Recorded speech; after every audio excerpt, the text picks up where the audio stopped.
everybody. My name is Dan Blakeslee. I'm here at the Parlor in wonderful Providence, Rhode Island, for Motif Magazine's Between the Notes. I'm very excited to be here. Thanks for having me.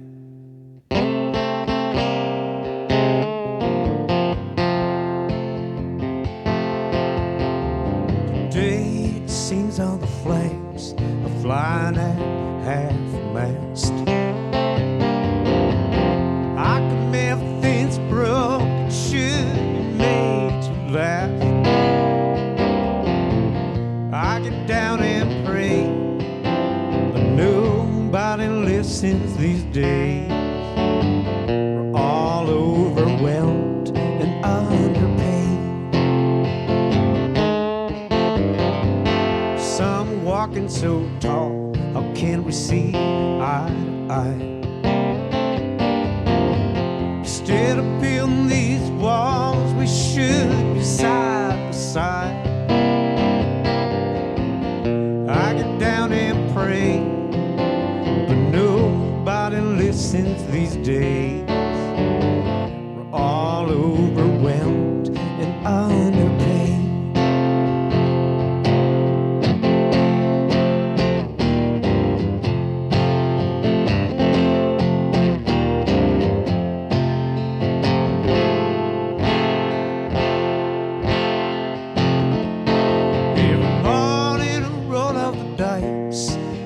Just stay in bed. These days it's cloudy with the vultures circling overhead. I get down and pray, but nobody listens these days. We're all overwhelmed and underpaid.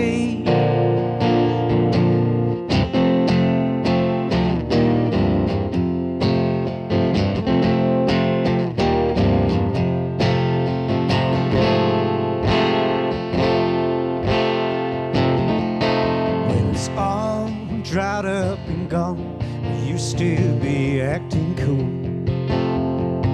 When the tears you cry can never fill your swimming pool. I get down and pray, but nobody listens these days.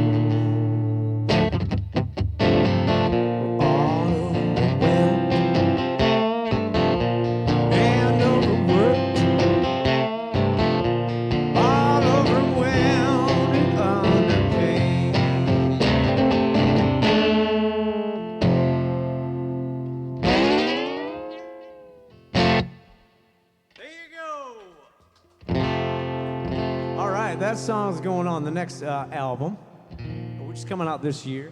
Don't know when exactly, but yeah. I'm gonna do a song that I wrote. So this is the Ocean State, and I figured gotta play a song with mermaids in it. Any mermaid fans out there? Yeah, one on stage, big time. All right.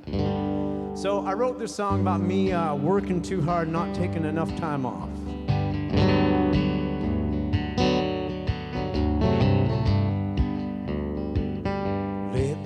No shame in wasting time.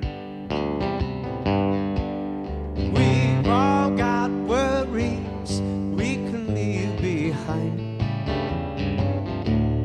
Ride upon a train with no direction, up a cloud that's bound for drifting.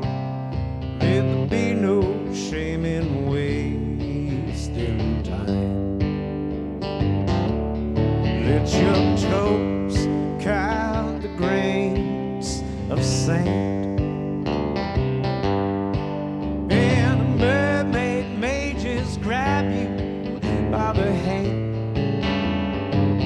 I'd lose my whip if I was a whippoorwill. Here's to the great procrastinator. Even alligators know it's not a crock. Everybody knows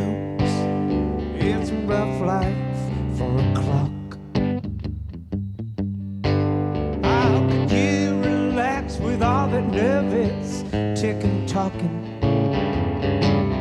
You spend your whole life waiting for a punch, and another when they get back from lunch. Nourishes to flourish, them's the breaks.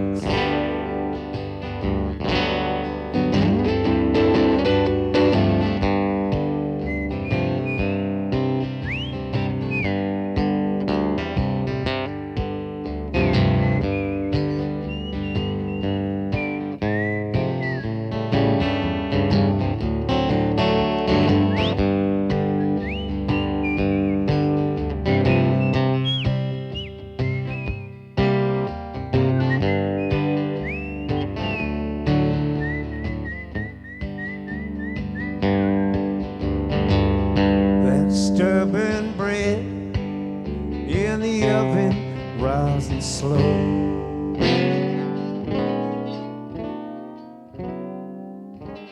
The food of life is smarter than we know.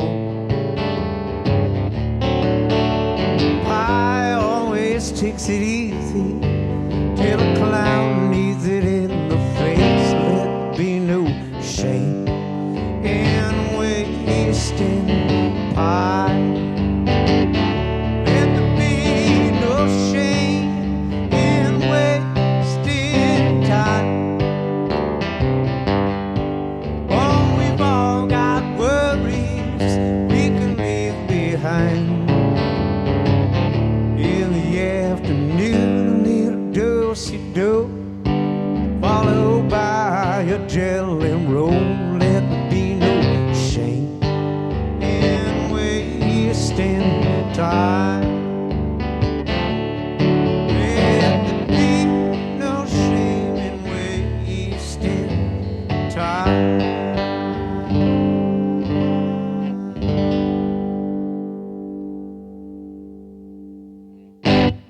That was called No Shame in Wasting Time. This one next one takes place in the city of Somerville, Massachusetts.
burn, leaving stranded without care.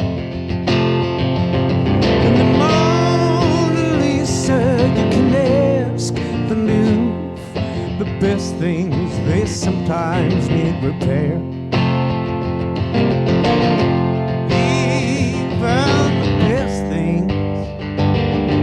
Sometimes need repair.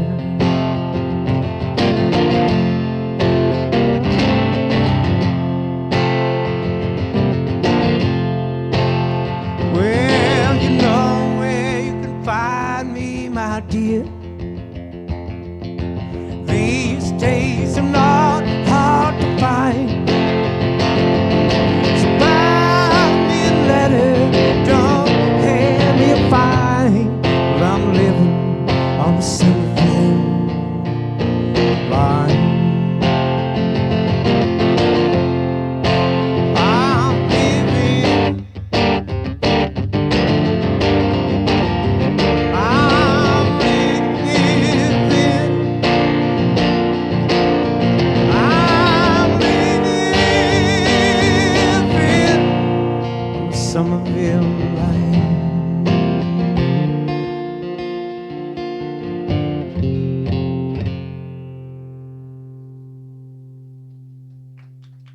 Thank you very much. I'm gonna do one more. My name is Dan Blakeslee, and I wrote this song. I'm gonna tell you the story behind this one.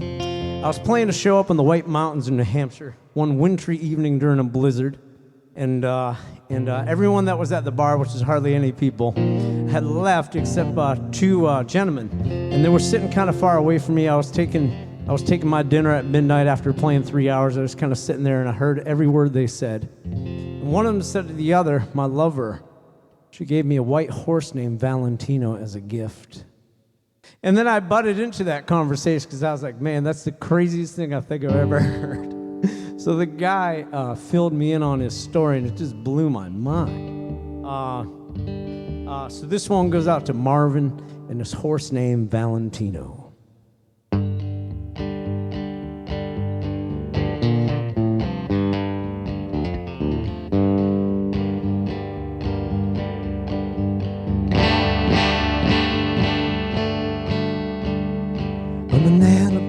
College boy, I took a break from the books. I met me a girl who come with them right. That pretty little thief, my heart she took. It was at the Canadian border back in 1985. She gave to me the pure white horse. This is why I am alive. Oh, Valentino, my lightning speed. Oh, Valentino, my friend indeed. Why'd I have to watch you bleed?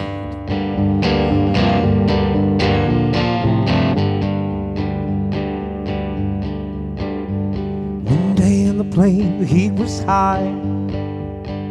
I went hop the saddle. He bucked and it jumped and wanted me. He got bit by a snake with the sound of a rattle. Oh, Valentino, my lightning speed.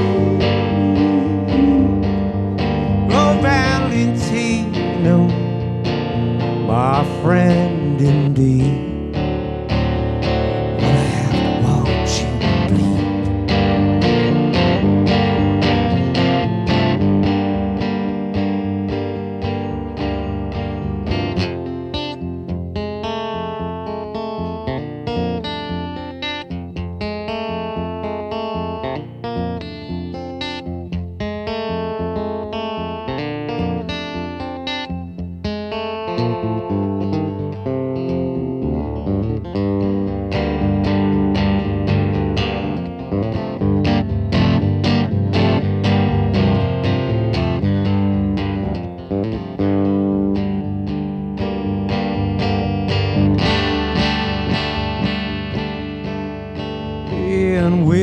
my companion slowly dying.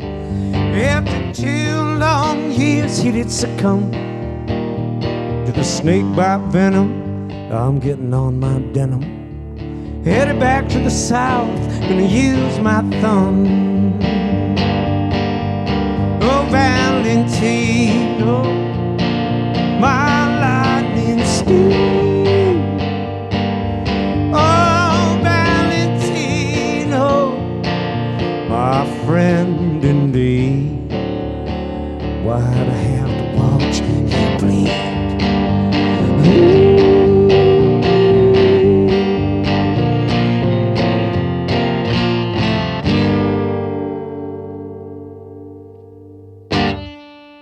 Thank you very much. My name is Dan Blakeslee. I'm at the Parlor in Providence, Rhode Island. For Motif's magazine, In Between the Notes. Thanks for having me. I appreciate it.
Hello, welcome to Motifs Between the Notes here at the Parlor. Hello.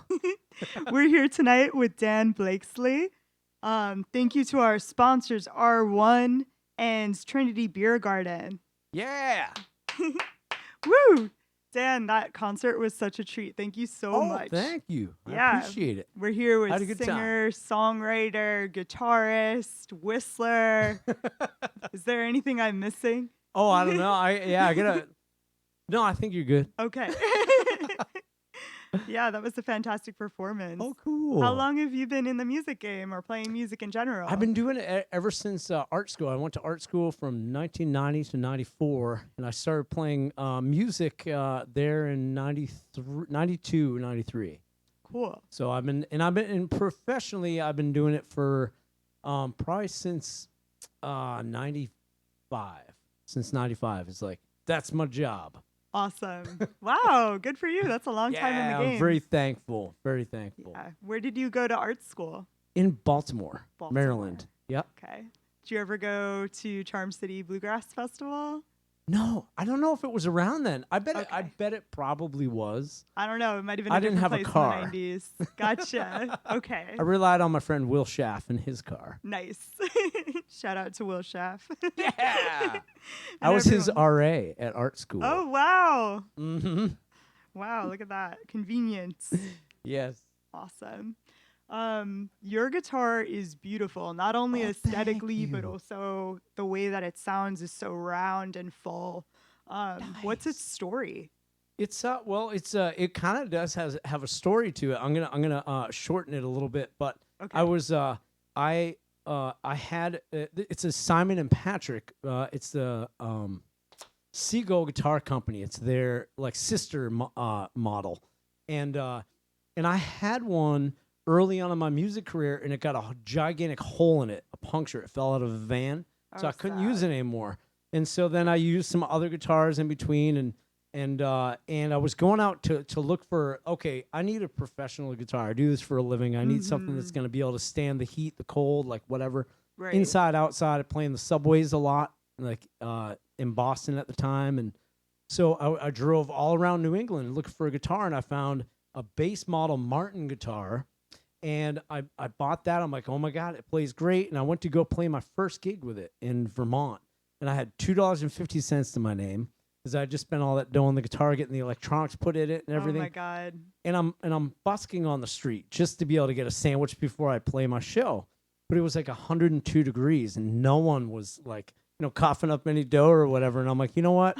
I'm gonna pack it away. I'm just gonna go inside some air conditioned spots because I was melting too. So I happened to walk into this acoustic guitar shop, and I'm like, what am I doing here? I just bought a guitar, but I was like compelled to. I saw this Simon and Patrick guitar, and I'm like, oh my God, I had one of those. I never see them. I grabbed it off the wall, and I thought I was gonna. I was just like lit up inside, and even though I just had this other new used guitar, I said to people on stage, I said, I met my soulmate of a guitar today, and I don't know how I'm gonna get it. And then someone at the end of the show that I didn't know, they said, here's down payment. Whoa. What the hell? Stephen Callahan. Thank you. Shout out to Stephen Callahan. Yes. But it was crazy because they were having a half off sale because that guitar shop was going out of business. So it was actually really Wow. affordable. And then I put the octopus on it after. That's the shortened version of the story. Still a great story, even for a shortened version. And the octopus is really cool too. Is it made out of the same material that is usually? Yeah, pickguard done? material. Cool. Yep. It's gorgeous. Yeah. Thank you. What a story. Destiny. Destiny and Exactly. finding your soulmate. I Yep. love that. Awesome. Well, I was wondering what your journey's been like as a musician since your days in the subways in the 90s, in Boston, in Baltimore. Where has your journey taken you? Yeah, I'll sort of tell you kind of how I started. I started playing music because at art school, they gave us so many projects. I thought I was going to lose my mind. Like so much of my hours awake was like, oh my God, I have to do this project for class. I have to do this thing. I'm late handing this in, like whatever. And I need a release. Right. I was getting sick of doing artwork. And my parents had got me a guitar when I was 18. I brought it to school, but I didn't really use it. I messed around a bit. And then I started finding that like this real passion for playing guitar and songwriting and actually it's kind of funny because Will Schaff walked by the garbage room. I was playing in the garbage room late at night, like singing my my lungs out. And he's like, "What is this kid doing? It's 3:30 in the morning. What is this kid doing?" So he hung out there for a while, and that's how he and I became friends. But so I ended up after I graduated art school, I was like, man, I need a break from art. So I would only do music shows. And so in order to do music shows, you got to make posters. So I got back into doing art that way because I was like, oh, I'm forced to make some artwork for my own show bills. So then Works out. I moved back home to Maine, where I'm from, South Berwick. And I was there for a little bit. And this grade school friend of mine said, you got to move into Somerville, Massachusetts. I have an apartment. It's $200 a month. Those were the days. Yeah, $200 a month. What year is this? It was $400, together, but $200. And I'm like, okay. And he goes, you should busk in the subway, and to make the rent. And I was like, oh, that's great. So I started playing music in the subway, for like 8 hours a day. It was crazy, like how much time I spent down there. And then eventually I had to move back home because I got super sick. I got super sick from breathing all the bad air down there, and I just wore myself out. Went back to Maine. A year later, moved to Jamaica Plain, Massachusetts, and was in the Boston area for about maybe 12, 13 years. Then I moved to Providence for about 5 years and loved it. Always loved coming to the city and hanging out and doing music and art stuff and just like, I don't know, just like a good vibe, good energy, really arty town. Yep. And then I didn't as far as like touring goes, I didn't even start doing any touring at all except New England. I would do donuts around New England, playing like art spaces and breweries and venues and stuff like that. And then and then a friend of mine asked me to do a cross-country tour, like an almost cross-country tour. Whoa. We went to the Mississippi and back, and it opened my eyes. And then and years later, I booked my first ever cross-country tour, and it blew my mind. I'm so thankful for every step of the way, like out there. And it's like I booked the tour for 2.5 months, and I swear I could have been on the road for like 6 months. It didn't matter. Wow. Like I just like, I mean, I like going home, but I just felt like I was just so naturally high from the experience of like, I'd never seen the desert. I'd never seen the Pacific Ocean. I'd never seen a redwood tree or a cactus. I hugged a cactus. Why would you hug a cactus? I just did it because I hadn't seen one. I also fell off a cliff trying to touch the Pacific Ocean. So you do a lot of stupid things along the way too, but I'm here and I'm thankful. Landed on an elephant seal. Saved the day. Exactly. Oh my goodness. What a journey. Yeah. What were some of your favorite places when you were touring across the country? Oh man, there's so many. I really dug Marfa, Texas. Marfa, Texas, is a really small art community. Basically, there are a lot of empty storefronts in town, and all of a sudden, all these art galleries moved in, and these eclectic little cafes and things. And in a lot of places, there's no signage. You just gotta like open the door, and it's like, bam! There's this cool like little bookstore that has coffee and like whatever in it. Very Brooklyn, but It is. Right, it's actually Marfa. But in Texas, yeah. It's just very vibe. Mysterious. Interesting. Yeah. Cool. Very cool. Have to check that place out. Yeah. Who are your primary influences as a musician? Either like those that inspire your sound or those that inspired you to become a musician to begin with. Yeah. Well, there's a new one that I get inspired by my friend Will from Haunt the House. The guy's name is Baby Gramps. And it's like Popeye coming to life. And he sounds like an orchestra, and it's him with his steel string guitar from like early like steel string guitar, making all these crazy sounds like and it's like watching a cartoon. This guy Wow. is so good. His songs are fantastic. And I just think he has such pizzazz and something completely unique to what anyone else is doing that it just blows my mind. And so Baby Gramps, check that guy out. I also am a huge Bob Dylan and Johnny Cash fan. In my record collection at home, I have about 25 plus LPs of both, so they're fighting it out in Whoa. my LP collection. And I'm a huge Michael Hurley fan too, and he's just fantastic. Like outsider folk musician, 60s, 70s, and he's doing stuff today too. Just fantastic. Very cool. I'll have to check him out. Yeah. Yeah. Wow. I mean, I have an eclectic like musical background. I'm into like all kinds of music, like genres. Like I grew up in Maine, and my dad's a jazz piano player, so I was into jazz. Like heard him playing jazz when I was a kid, and then my older brother introduced me to hip hop in 5th grade. So I was a little break dancer.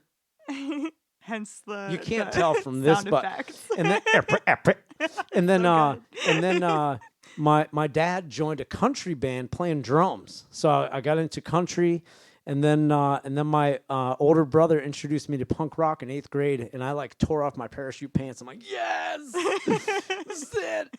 Anyway, that's my musical background. That's wonderful. All the genres. My goodness. Yep. I noticed that you do a lot of what you were kind of describing. I've never listened to Baby Gramps. I can't wait to listen to him. Oh my God, so good. But you were doing lots of really interesting sound effects with your guitar too. At one Oh, point, cool. I was like, it sounded like a dobro at the end of one of your songs. Right. Like your endings are very dramatic. I didn't know if you like what you used to get that sound. Was it metal? Yeah, well, I actually, that's one of the things that happened in the subway. I was playing music down in the MBTA in Boston, and I had my eyes closed, and by mistake, my guitar strings went against the mic. The mic stand, they went brrrring in this Dobro. one part of this song, the song that I played, that I used it in, and I'm like, oh my God. It was like, then I started using it in a lot of stuff, so. Very cool. Yeah. Happy accident. That's awesome. I was like, he doesn't have a dobro up there. Right. So fun. Your voice is also like an instrument too, just Oh, as cool. diverse. Yeah. Whether you're whistling or, up or down, using a very high, like almost like falsetto. When I was a little kid, my favorite thing to do was sing fake opera around the house. I don't know why, like so when I don't know, I do this side project called Dr. Gasp. It's an all Halloween themed like arty music show. And I wrote all these songs about vampires and candy corn and That's so fun. but that is the one where I really exercise all my vocal from top to bottom in that experience. I'm going to call it an experience. Does Dr. Gas still happen annually? Oh, yes. Oh, yes. That's awesome. Oh, wow. Yeah, I mean, I just really connected with all your songs for different reasons. Overwhelmed and underpaid. I feel like, especially now, great. we're all feeling that. Yeah. Yeah. Unless you are owner of Amazon or something. Right. The mermaid song made me think about Peter Pan with the clock and the crocodiles. Was that your connection when you were thinking about it? No. It was sort of like everyone needs to like punch the clock every day, but the clock doesn't want to get hit. I don't know. That kind of, Gotcha.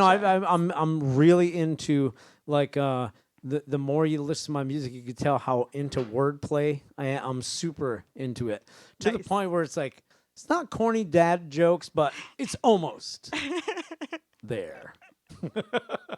Excellent.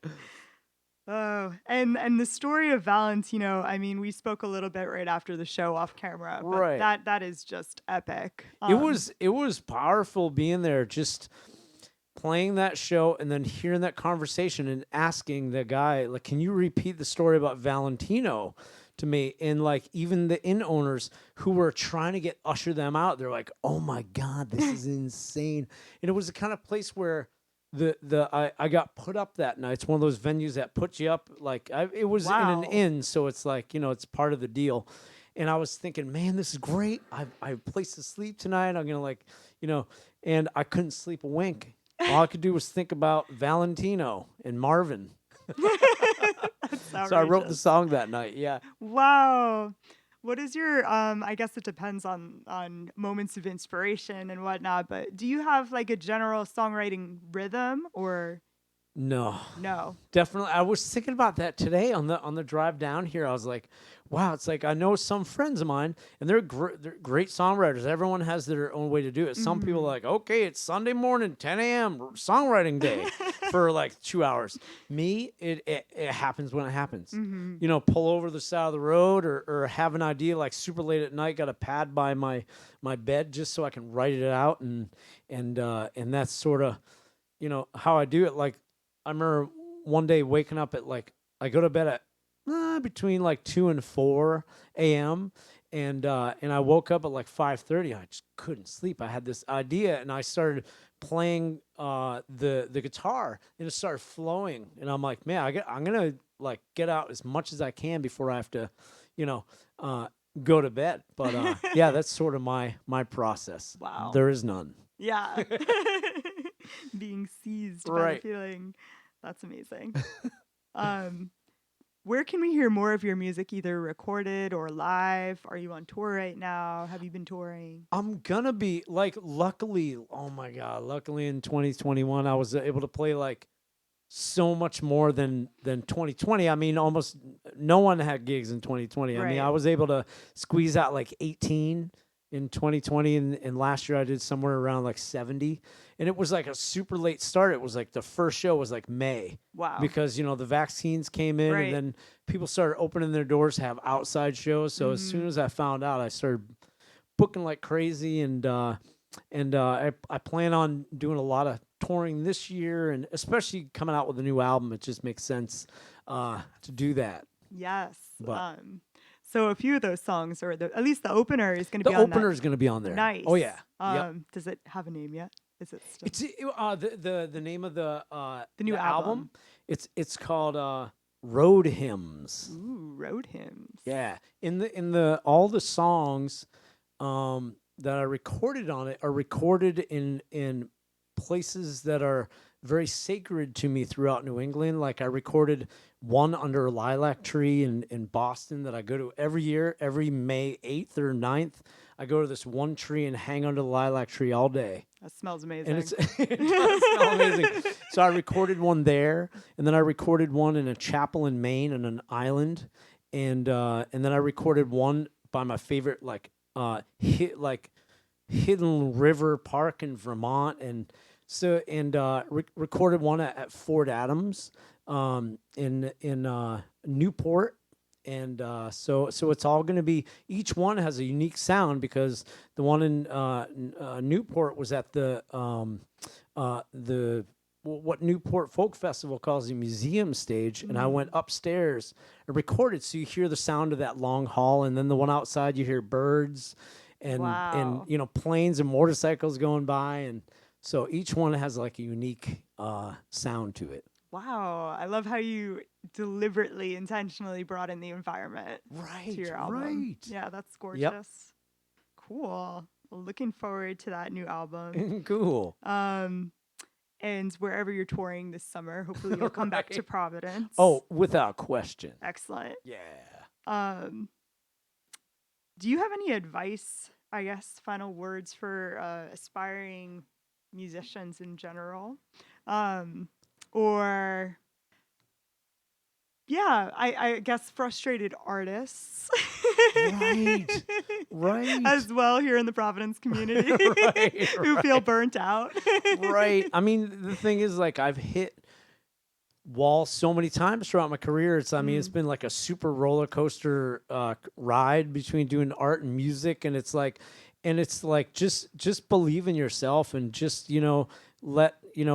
leave part of what you do up to fate and serendipity, because I do the best I can. I'm one person doing all my promoting, doing all my booking. I don't have a manager, and Wow. though I'd like one, Anyway, but anyway, so it's the kind of thing where it's like, and do everything from the heart. Like make, I mean, and don't burn yourself out. Give yourself some breaks and sort of have time to reflect on what you've done in your career. That's one thing that I have a hard time doing. I was going through a really hard time, going through a divorce and all this stuff.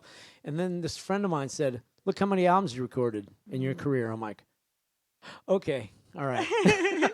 You played Newport Folk Fest, Anyway, right? yeah. You've done a lot of big things. You're being humble. Congratulations. Oh, and thanks thank for you. inspiring everyone. Yeah. Yeah. It's very nice to meet you. Likewise. Thank you so Yeah. much. Absolutely.